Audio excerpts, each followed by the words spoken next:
E chegou ao fim o Campeonato Brasileiro de 2023 e o Fluminense fechou na 7ª colocação com 56 pontos.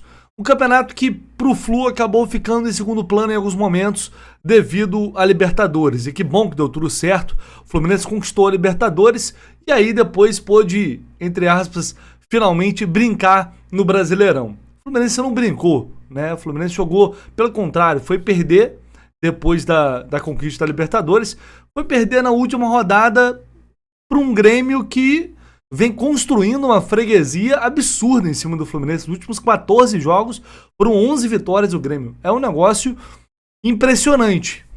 Desta vez, para piorar, tinha Luis Soares, que é um craque, né, um dos melhores atacantes certamente que a nossa geração viu.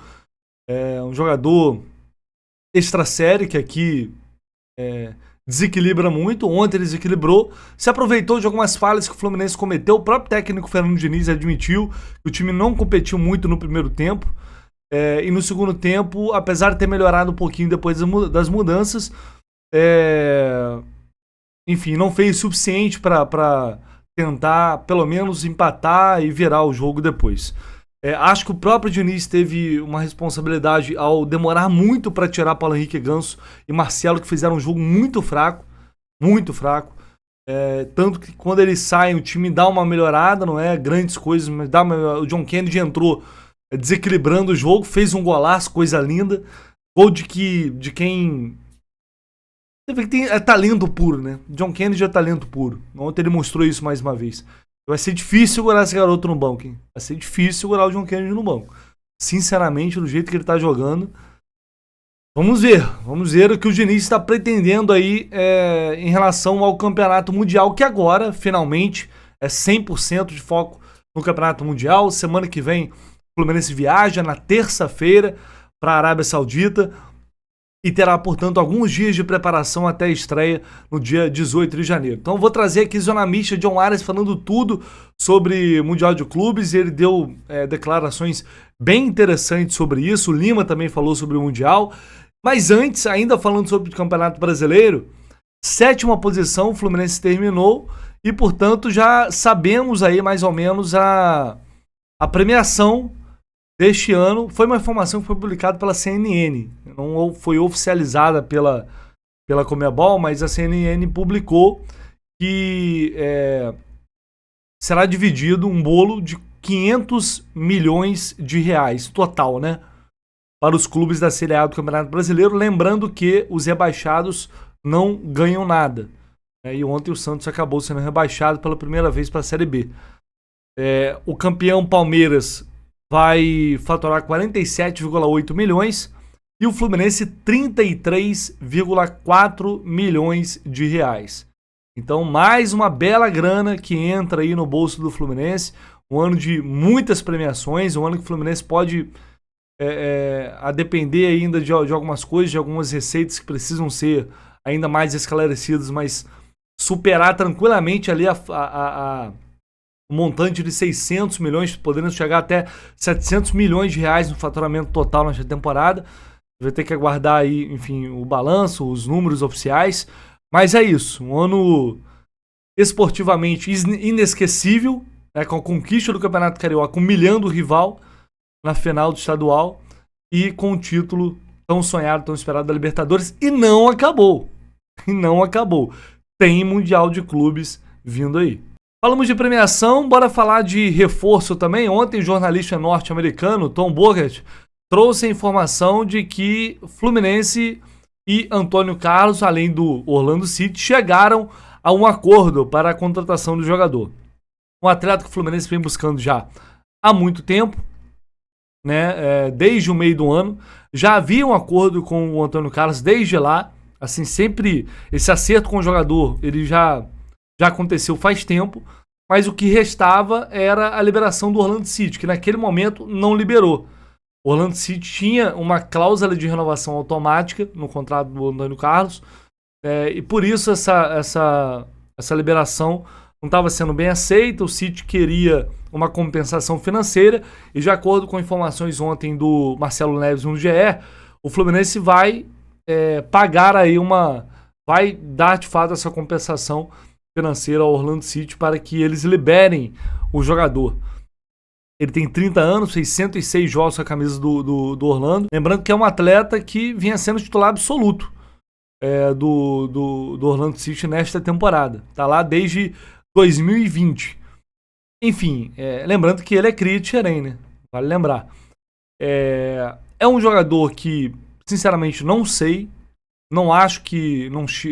Não acredito que chegue com uma pompa de substituto do Nino.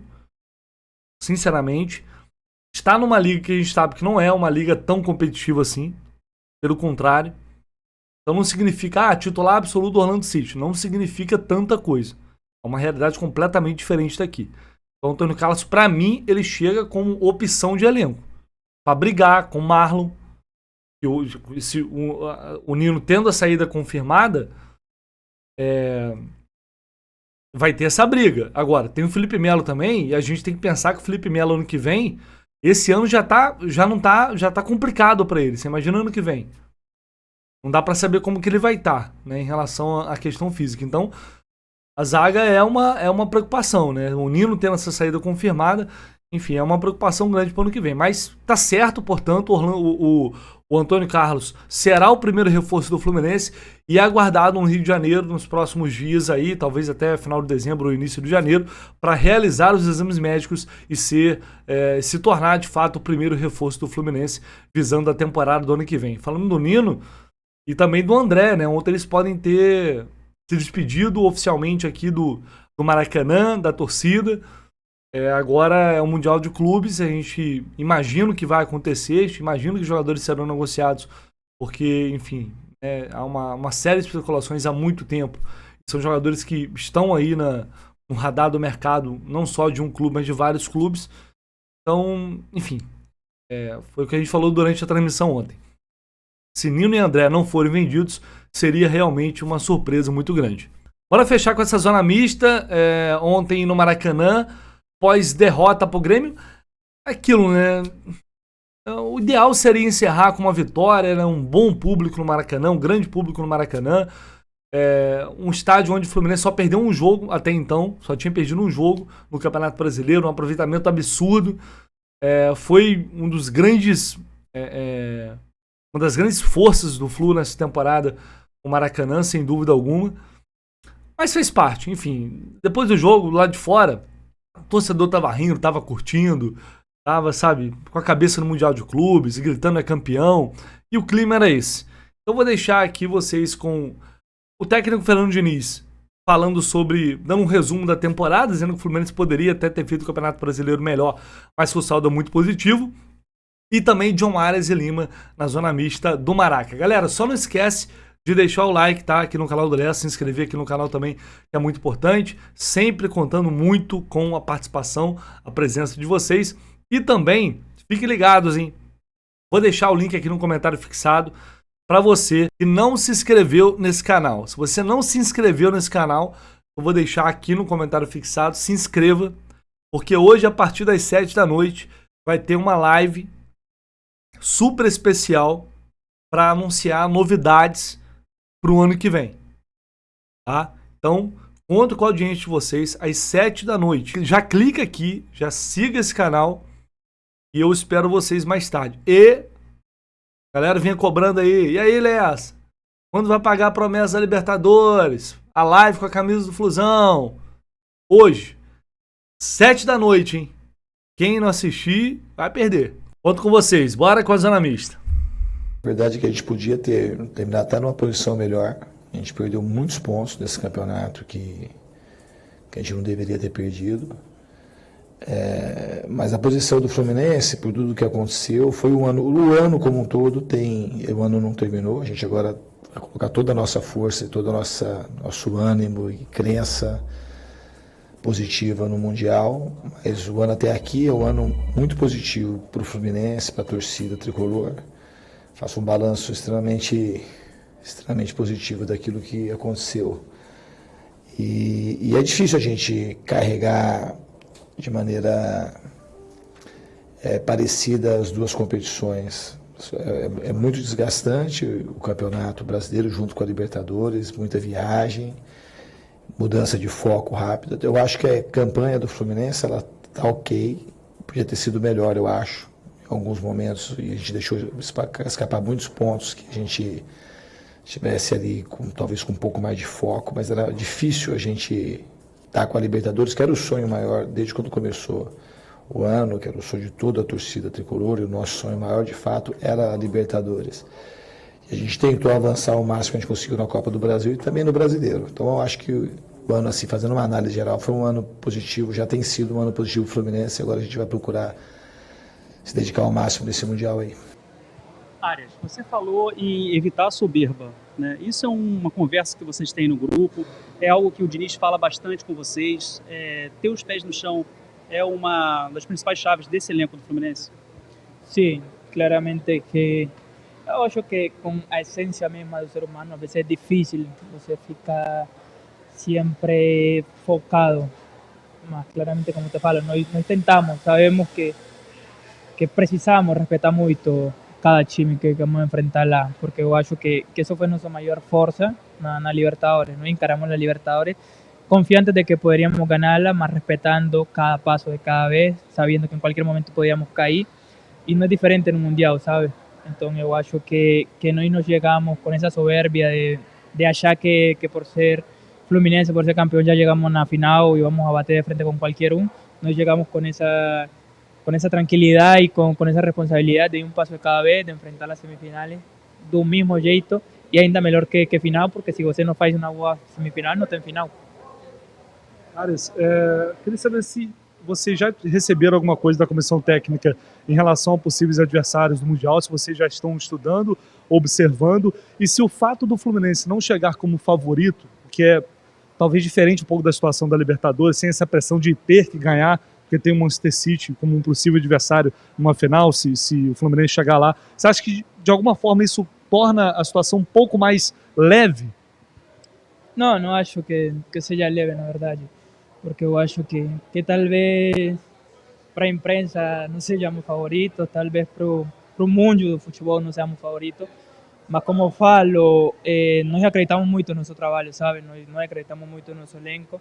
Claramente que com todo respeto vamos a llegar lá, vamos a enfrentar un escenario diferente, como falei, y cité algunos nombres un poco atrás, son times que gozan a día de hoy con jugadores también de muito pergamino, de muita experiência. Então eu acho que vai ser o primeiro jogo difícil, mas nós estamos também confiantes de que podemos fazer um bom jogo, que podemos avançar na final e que podemos, por que não sonhar com ser campeões? Para você ganhar a Libertadores, para todos vocês, foi algo histórico, vocês estão eternizados na história do Fluminense, mas pensando em carreira, assim, objetivos pessoais, disputar o Mundial de Clubes também era um sonho que talvez para você até pouco tempo fosse algo muito distante e agora já é uma realidade, já meio que caiu a ficha nesse sentido? Sim, eu acho que por isso nós estamos focando muito em disfrutar, sabe? Em curtir o momento mesmo, porque às vezes você não termina disfrutando por toda a pressão, por todo o que envolve esses jogos, mas nós sabemos que nós fizemos, como você falou, algo histórico aqui no Fluminense, o primeiro título e do jeito que foi. Então, eu personalmente, há um tempo atrás, claramente que eu sonhei com ser campeão da Libertadores, eu sonhei com, claramente, você sendo campeão, jogar o Mundial. Então, na minha experiência personal, eu curti muito, disfrutar muito, e claramente, como eu falo, sonhar. Assim como nós sonhamos desde o começo da Libertadores.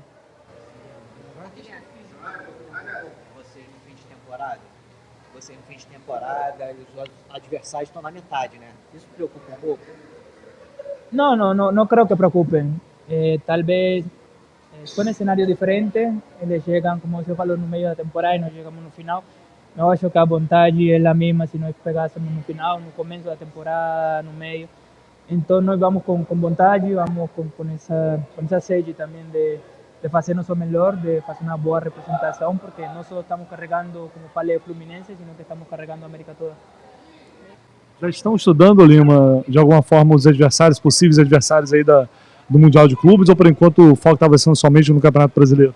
Tá sendo um Brasileirão, né? A gente tem que melhorar na tabela e agora vamos ter 2 dias de descanso, né? Para depois voltar e total foco no Mundial. Diniz já sempre fala, né, que é dia 22 de dezembro, mas os jogos do Brasileirão aí era muito importante. Dá para dizer algo que talvez ele venha cobrando mais agora nesses últimos treinos, pós-Libertadores principalmente, no sentido de evolução para o Mundial de Clubes? Alguma coisa que o time precisa aperfeiçoar, taticamente, coletivamente? Ele trabalha muito forte, vocês conhecem bem ele, né? Ser um cara que cobra bastante, né? E depois da Libertadores, a cobrança continua a mesma.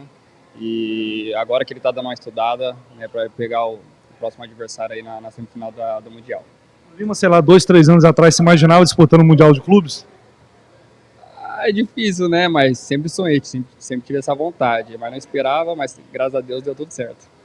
Mesmo, o que vocês já sabem um pouquinho dos possíveis adversários, né? Tem o Al-Ittihad, que tem o Benzema, tem o Al-Ahly do Egito. O que você já tem uma ideia assim dos adversários? Ainda nada, né? O Diniz vai passar pra gente. Eu já enfrentei o Al-Ahly, né? Quando eu estava jogando em Dubai, um grande time, né? Tem um foco total. E agora tem os 2 dias de descanso para depois voltar e ele passar os vídeos do próximo adversário que virá pegar a gente.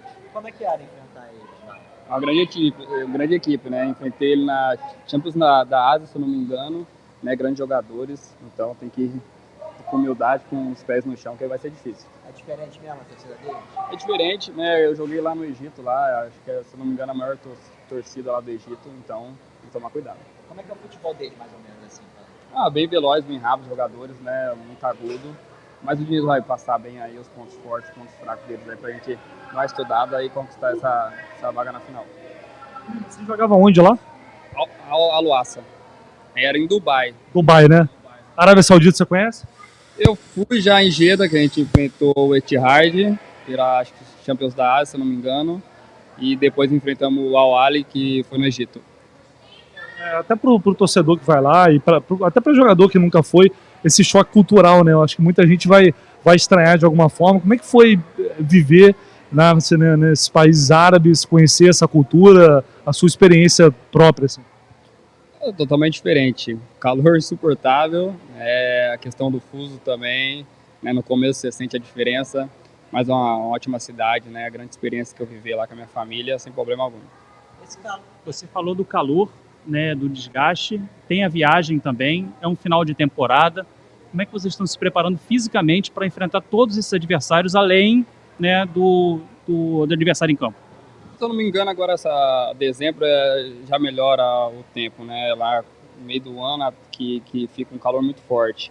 E adaptar o mais rápido possível, né, o fuso, né, muita diferença, né? Então a nossa equipe aí, o staff todo tá se preparando para passar todas as orientações para a gente.